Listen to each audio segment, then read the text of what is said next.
ISO IEC 27001 គឺជាស្តង់ដារនៃប្រព័ន្ធគ្រប់គ្រងសន្តិសុខព័ត៌មានឬហៅកាត់ថា ISMS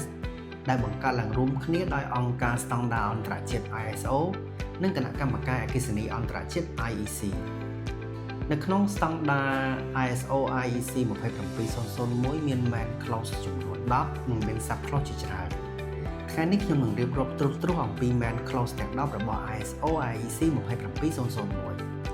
ប្រសិនបើបងប្អូនមិនទាន់បានដឹងថាតើអ្វីទៅជា ISO IEC 27001ទេបងប្អូនអាចមើលវីដេអូលេខ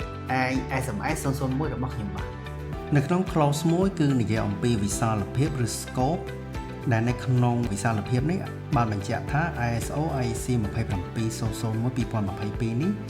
មានលក្ខណៈទូទៅហើយអាចយកទៅប្រើប្រាស់បានគ្រប់ស្ថាប័នដោយមិនគិតពីប្រភេទនិងទំហំនោះទេចំណែក clause 2 គឺនិយាយអំពីឯកសារយោងបទដ្ឋានឬ normative references ដែលនៅក្នុង clause នេះបានបញ្ជាក់ថាឯកសារយោងបទដ្ឋានគឺ ISO IEC 27000ចំណែក clause 3 និយាយអំពីវិទ្យាស័ព្ទនិងនិយមន័យឬ term and definitions ហើយនៅក្នុង clause 4 និយាយអំពីបរិបទរបស់ស្ថាប័ន context of the organization នៅក្នុង clause 5 និយាយអំពីភាពជាអ្នកដឹកនាំឬ leadership នៅក្នុង clause 6 និយាយអំពីការរៀបចំផែនការឬ planning នៅក្នុង clause 7 និយាយអំពីការគ្រប់គ្រងឬ support នៅក្នុង clause 8 និយាយអំពីប្រតិបត្តិការឬ operation នៅក្នុង clause 9 និយាយអំពីការវិនិច្ឆ័យការអនុវត្តឬ performance evaluation និង clause 10 និយាយអំពីការធ្វើឲ្យប្រសើរឡើងឬ improvement ខ្ញុំសូមបញ្ជាក់ថាពី clause 1ដល់ clause 3 គឺការរៀបរាប់អំពីស្ថានភាពទូទៅចំណែកឯពី clause 4ដល់ clause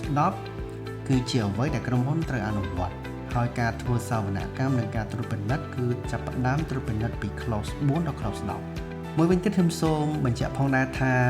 ពី clause 1ដល់ clause 10គឺយើងមិនមើលលំដាប់លេខរៀងនោះទេមានន័យថា clause ទាំង10នេះគឺមានទម្ងន់ឬក៏អានុភាពដូចគ្នាវីដេអូក្រោយៗខ្ញុំនឹងធ្វើការបញ្យល់អំពី clause នីមួយៗដែលចាប់ផ្ដើមពី clause លេខ4ទៅខ្ញុំសង្ឃឹមថាការចែករំលែកមួយនេះនឹងមានប្រយោជន៍ដល់អ្នកទាំងអស់គ្នាក្នុងការចាប់ផ្ដើមស្វែងយល់អំពីប្រព័ន្ធគ្រប់គ្រងសន្តិសុខព័ត៌មាន ISO IEC 27001